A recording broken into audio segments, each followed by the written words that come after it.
잠시 멈추세요. 깊게 숨을 들이마셔 보세요. 왜냐하면 지금부터 들을 이야기는 당신이 신앙과 소망, 그리고 가장 단순한 선택들과 관계 맺는 방식을 완전히 바꿔놓을 수 있기 때문입니다.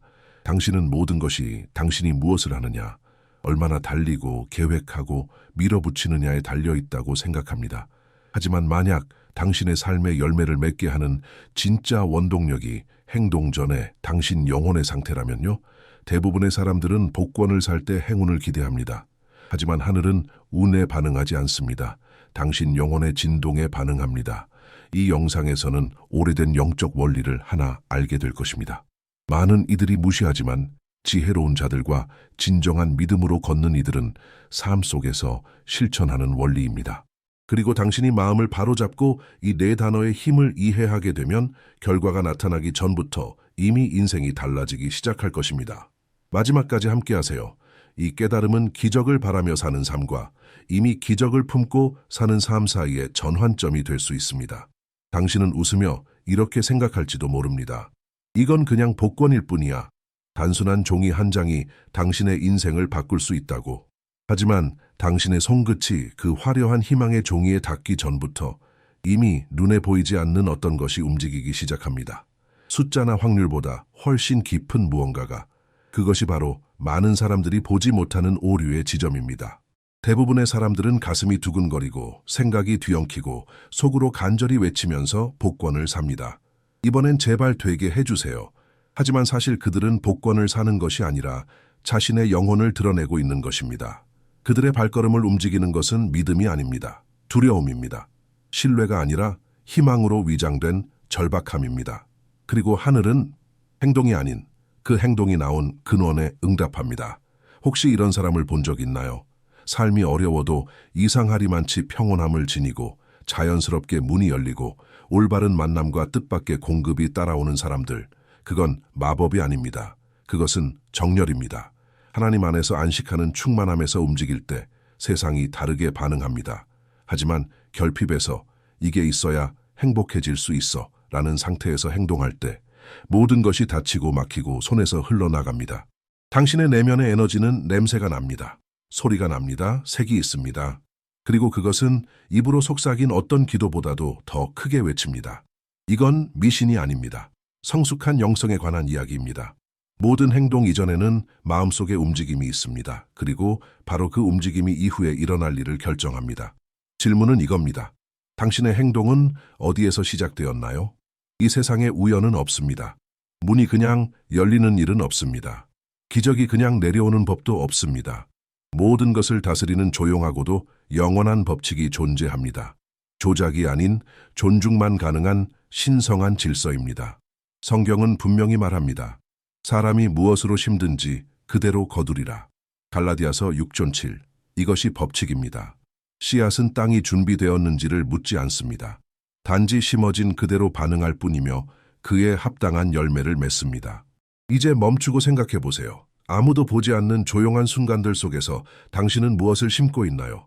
당신이 조용히 행동할 때 당신의 마음은 하늘을 향해 어떤 말을 하고 있나요? 모든 행동, 모든 선택, 모든 생각, 이 모든 것은 영적인 소리를 냅니다. 당신은 헌금을 드릴 수도 있고 기도를 할 수도 있고 어떤 노력을 기울일 수도 있습니다. 하지만 내면에서 두려움이나 의심, 불안이 속삭이고 있다면 바로 그것이 향기로 하늘에 올라갑니다. 그리고 그것이 그대로 되돌아옵니다. 이건 공로의 문제가 아닙니다. 영적 진동의 문제입니다. 아무리 시도해도 당신의 행동이 결핍으로 가득 차 있다면 결핍만이 자라납니다. 하지만 보이지 않는 어떤 것도 보기 전에 믿음으로 행동할 때 무언가가 바뀝니다. 당신 영의 에너지가 보이지 않는 세계에 씨를 심는 것입니다. 그리고 하늘은 언제나 진리를 담은 행동에 응답합니다. 당신은 다른 사람들을 속일 수 있습니다. 심지어 자신도 속일 수 있습니다. 하지만 하나님의 영원한 원칙은 속일 수 없습니다. 믿음에서 태어난 것은 열매를 맺고 두려움에서 태어난 것은 싹도 트기 전에 말라버립니다. 그는 세련된 미소와 함께 등장했습니다. 손에는 동양에서 온 가장 값비싼 희귀한 차들로 가득 찬 아름다운 상자가 들려 있었습니다. 그는 스승을 감동시키고 싶었습니다. 환영받고 싶었습니다. 어쩌면 마음속 깊은 곳에서는 그 금의 무게로 지혜의 조각을 사려고 했는지도 모릅니다. 하지만 스승은 상자를 만지며 미소 지었고 단 한마디만 했습니다. 무거운 건 차가 아니오. 당신의 에너지요. 그 남자는 혼란스러워했습니다. 하지만 그 단순한 문장 속에는 깊은 비밀이 숨겨져 있었습니다. 하나님은 당신이 무엇을 드리는지를 보지 않습니다. 어떤 마음으로 드리는지를 보십니다. 영적 삶에서 모든 것이 마찬가지입니다. 당신은 찬양을 부를 수도 있고 금식을 할 수도 있고 11조를 성실히 낼 수도 있으며 입술에 기도를 담고 복권을 살 수도 있습니다. 하지만 당신의 영이 두려움, 통제, 불안으로 가득하다면 하늘은 그 행동을 보지 않습니다. 무게를 봅니다. 왜냐하면 하나님께 중요한 것은 당신이 무엇을 주느냐가 아니라 당신의 마음이 그것을 주는 순간 무엇을 말하고 있느냐입니다. 어떤 사람은 감사함으로 산들바람처럼 가볍게 드립니다. 어떤 사람은 불신 속에서 납덩이처럼 무겁게 드립니다. 그리고 똑같은 행동이지만 그 영혼에 따라 전혀 다른 열매를 맺습니다. 삶도 이와 같습니다. 당신이 지닌 에너지가 세상에 보내는 메시지입니다. 그리고 당신 주변의 모든 것, 사람들, 상황, 기회 모두 당신에게서 뿜어져 나오는 진동에 반응합니다. 그러니 당신의 삶을 행위로 축복하려고 하기 전에 먼저 당신의 감정과 영혼의 상태를 정렬하세요. 하늘은 겉모습에 반응하지 않습니다. 당신 영혼의 진실에 반응합니다. 두 남자, 두 기도, 두 운명, 둘 다 기적을 구하고 둘 다 공급을 요청합니다. 하지만 열매를 거두는 이는 오직 한 명, 더 크게 외쳤거나 더 오랫동안 금식한 사람이 아니라 두려움이 아니라 믿음으로 기도한 사람입니다. 왜냐하면 믿음으로 행동하는 것과 절박함으로 행동하는 것은 완전히 다르기 때문입니다. 그리고 그 차이는 말에 있는 것이 아니라 그 말이 어디서 나왔느냐에 있습니다. 많은 사람들이 믿음을 종교적 노력으로 오해합니다. 기도를 많이 하면, 약속을 많이 하면, 성스러운 어떤 일을 하면 하나님이 움직일 거라고 생각합니다. 하지만 믿음은 노력하는 것이 아닙니다. 믿음은 쉼입니다. 눈에 보이지 않아도 나는 신뢰합니다. 라고 말할 수 있는 내면의 평안입니다. 아무것도 없어도 이미 감사합니다라고 말하는 고요한 확신입니다. 두려움으로 행동하는 이는 하늘에 이렇게 말합니다. 이게 안 되면 모든 게 무너져요. 하지만 믿음으로 행동하는 이는 이렇게 말합니다. 아무것도 바뀌지 않아도 하나님은 이미 나를 돌보고 계세요. 그리고 하늘은 이 확신에 응답합니다. 차이는 복권을 사느냐 마느냐, 기도를 하느냐 마느냐, 촛불을 켜느냐 마느냐, 시간을 얼마나 바치느냐에 있지 않습니다. 바로 그 행동을 떠받치고 있는 영혼에 있습니다. 당신은 겉으로는 완벽하게 행동할 수 있습니다. 하지만 내면이 절박함, 초조함, 통제로 가득하다면 당신의 행동은 힘을 잃습니다. 절박함은 씨앗을 오염시킵니다. 하지만 이미 충만하다는 마음으로 행동할 때 하나님이 돌보고 계심을 아는 마음으로 심지어 침묵조차도 예언이 됩니다. 진짜 믿음은 소리를 지르지 않습니다. 확신으로 속삭입니다.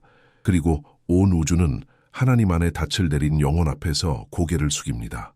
무언가를 구하기 전에 멈추세요. 무언가를 기도하기 전에 들어보세요. 어떤 축복을 쫓기 전에 내면을 들여다보세요. 그리고 이런 질문을 해보세요. 지금 나를 움직이는 건 무엇인가? 당신은 신뢰하기 때문에 행동하나요? 아니면 잃을까 두려워서인가요? 당신은 믿기 때문에 기도하나요? 아니면 이해하지 못하는 상황을 통제하려는 건가요? 당신은 헌신하고 일하고 계획하고 달려가고 있나요? 평안 속에서? 아니면 공포 속에서? 그 조용한 멈춤, 그 침묵 속의 자기 점검, 그것이 열매 맺는 삶과 마르는 삶을 구분짓습니다. 왜냐하면 결국 결과를 결정하는 것은 당신이 무엇을 하느냐가 아닙니다. 당신이 그것을 어떤 영으로 하느냐입니다. 하늘은 소음에 응답하지 않습니다. 진실에 응답합니다. 어쩌면 수많은 기도에도 불구하고 여전히 무언가가 막혀있는 듯한 느낌이 드는 이유는 바로 그것일지도 모릅니다. 하나님이 당신을 잊으신 게 아니라 당신이 지금까지 급함과 두려움, 절박함으로 씨를 뿌려왔기 때문입니다. 믿음이 아니라. 오늘 하나님께서 당신을 멈춤으로 부르십니다. 거룩한 멈춤입니다. 숨을 들이쉬세요. 침묵하세요. 그리고 성령께 이렇게 물어보세요. 주님, 제 마음은 정렬되어 있나요? 아니면 혼란스럽나요? 그 대답을 두려워하지 마세요. 그 직면의 순간에서 치유가 시작되기 때문입니다. 그리고 당신이 평안에서 움직이기 시작할 때 세상이 때가 아니라고 말하고 이해되지 않는 상황이라 해도 문들이 스스로 열리기 시작합니다. 기적을 외부에서 찾기 전에 먼저 내부의 성전을 정렬하세요. 하나님께서 역사하시는 진정한 제단은 고요 속에 있는 당신의 마음입니다. 모든 하나님의 위대한 역사 앞에는 침묵이 있습니다. 아무 말도 없고 아무 행동도 없는 거룩한 순간, 단지 느껴지는 것뿐인 시간입니다. 옛사람들은 그것을 알고 있었습니다. 예언자들은 음식만이 아니라 소음도 금식했습니다. 수도사들은 세상을 피하려고가 아니라 세상을 진짜로 듣기 위해 광야로 들어갔습니다. 심지어 예수님조차도 치유하고 설교하고 기적을 베풀기 전에 외딴 곳으로 물러나셨습니다. 그곳엔 오직 아버지의 음성만이 있었습니다. 왜냐하면 행동하기 전에 먼저 정렬이 필요하기 때문입니다. 이것이 비밀입니다. 급하게 움직이는 것이 아니라 먼저 숨을 쉬는 것입니다. 먼저 침묵하는 것입니다. 주변 세계를 바꾸려 하기 전에 하늘의 주파수를 듣는 것입니다. 급함은 시끄럽습니다. 믿음은 고요합니다.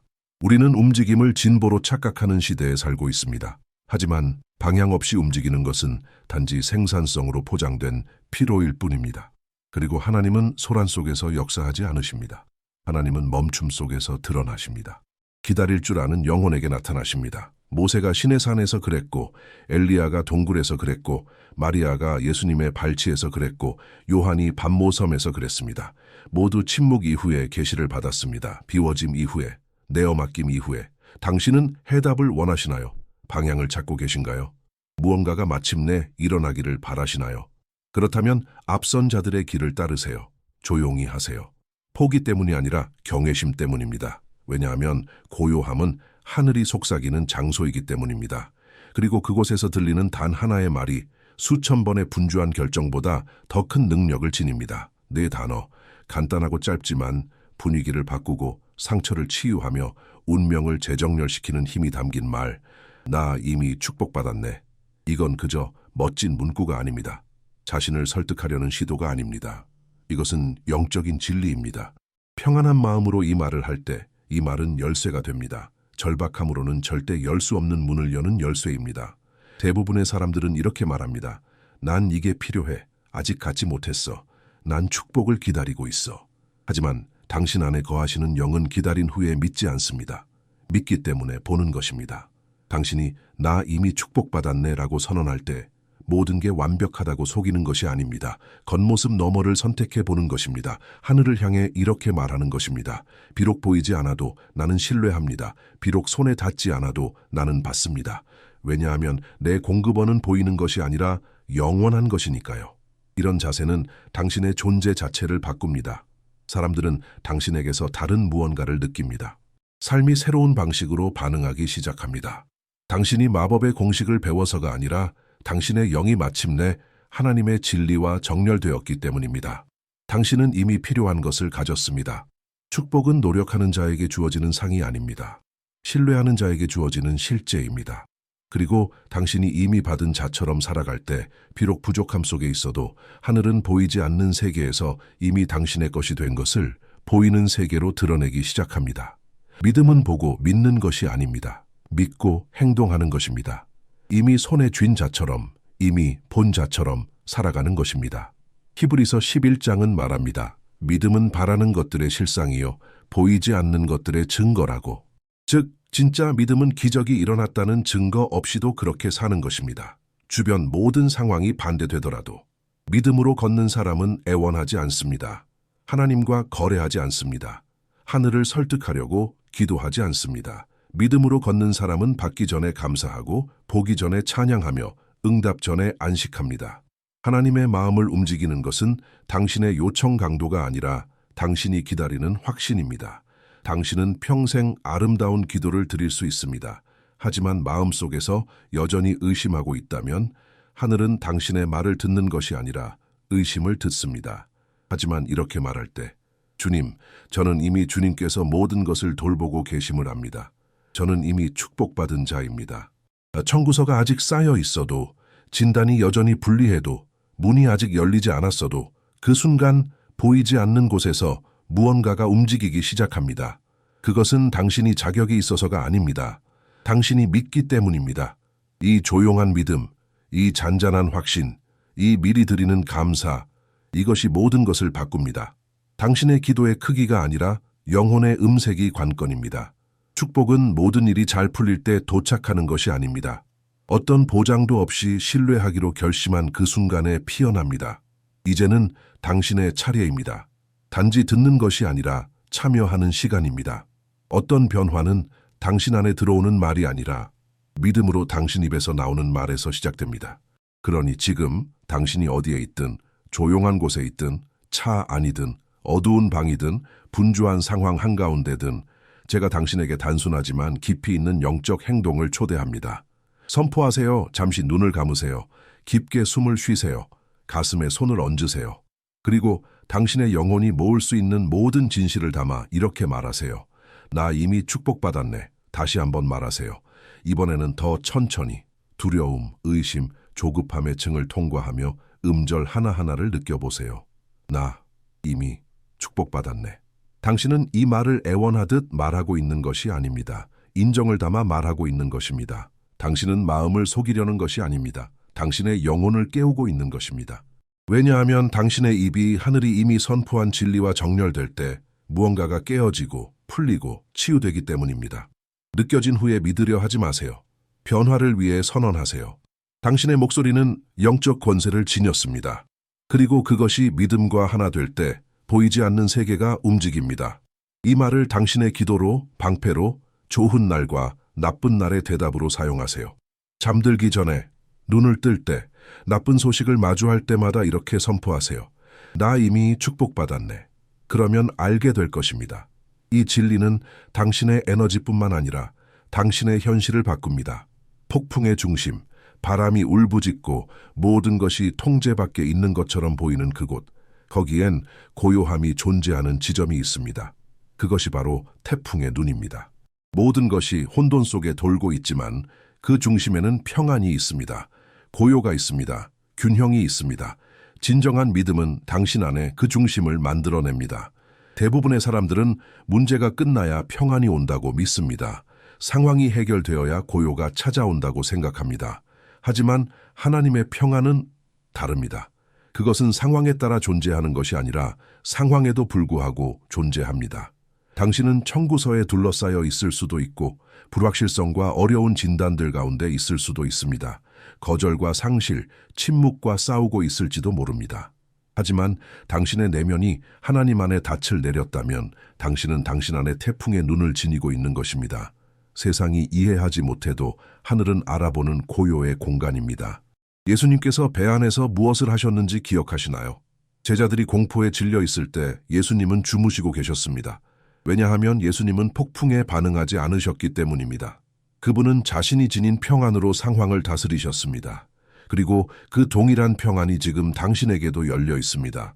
당신이 나 이미 축복받았네 라고 선언할 때 당신은 그 중심을 활성화하고 있는 것입니다. 나는 내가 믿는 분을 알고 있어요 라고 말하고 있는 것입니다. 하나님의 임재가 어떤 상황보다 더 실제라는 것을 선포하는 것입니다. 세상은 소리칩니다. 하지만 믿음은 속삭입니다. 그리고 정렬된 영혼의 속삭임 속에서 기적은 형성되기 시작합니다. 혼돈에서 도망칠 필요는 없습니다. 당신 안에서 이미 평안하신 하늘을 발견하면 됩니다. 깨질 수는 없지만 무시될 수는 있는 한 영적 법칙이 있습니다. 그래서 많은 이들이 좌절하며 살아갑니다. 그것은 흐름, 내어 맡김, 신뢰의 법칙입니다. 당신이 놓아주는 것은 되돌아옵니다. 열린 마음으로 내어준 것은 늘 배가 되어 돌아옵니다. 예수님은 이렇게 말씀하셨습니다. 주라, 그리하면 너희에게 줄 것이니 곧 후히 되어 누르고 흔들어 넘치도록 하여 너희에게 안겨주리라. 누가복음 6:38. 하지만 대부분은 여전히 손을 꽉 쥐고 살아갑니다. 움켜쥐고 붙잡고 가진 것을 놓지 않으려 하며 부족할까 두려워합니다. 문제는 무엇일까요? 다친 손은 당신이 가진 것을 붙잡을 뿐 아니라 새로운 것이 들어오는 것도 막아버립니다. 혹시 멈춘 것 같은 느낌이 드신 적 있나요? 인생이 멈춰 선 것처럼, 문이 열리지 않고 응답이 오지 않는 것처럼 느껴진 적이 있나요?